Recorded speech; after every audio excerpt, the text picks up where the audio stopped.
Christy Fermin sa mga nagbabanta kay MTRCB Chair Lala Soto, huwad ang katapangan nyo. Binalaan ng kolumnistang si Christy Fermin, ang mga taong nagpapadala ng threats at patuloy na pambabatikos kay Movie and Television Review and Classification Board Chairman Lala Soto. Ito ay kaugnay sa pagpapataw ng naturang organisasyon ng 12-day suspension sa kapamilya noontime program na It's Showtime.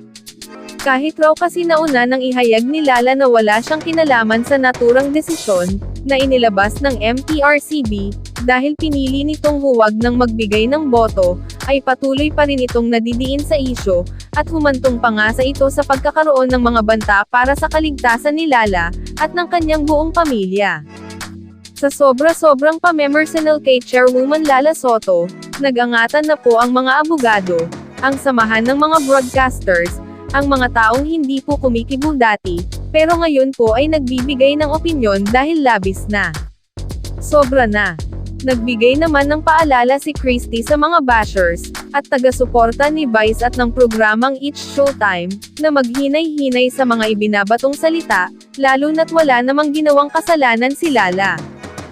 Aniya, alam niyo po, wag po tayong nagbibitiw ng mga salita na ganyan. Alam niyo naman po, matakot tayo. Mapagbiro ang panahon. Baka mamaya po, sa atin bumalikwas yang mga pinagsasabi natin. Hinangaan naman ni Christy ang pagkakaroon ng malawak na kaisipan ni Lala, at paraan ng pagtanggap nito sa mga pambabatikos laban sa kanya. Totoo naman po, masama pa ba ang puso ng isang tagapamuno, na kinontra pa nga ang nakalagay sa IRR ng MTRCB, na sa halip na 1 month ang suspension sa It's Showtime, ginawa na lang 12 araw. Nag-anhibot pa po yun.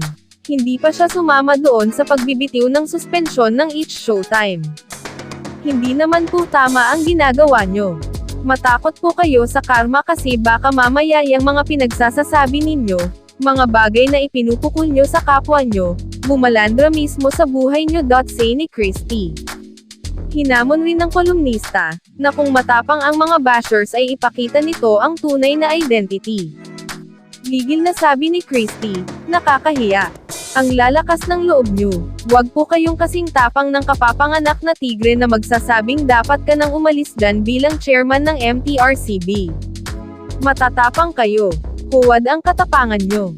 Head-on kay Chairman Lala Soto, magpakita kayo ng identity ninyo. Pumunta kayo ng MTRCB, makipagharap po kayo para magkaliwanagan kayo. Hindi po yung ganyan. Peke po yung katapangan nyo.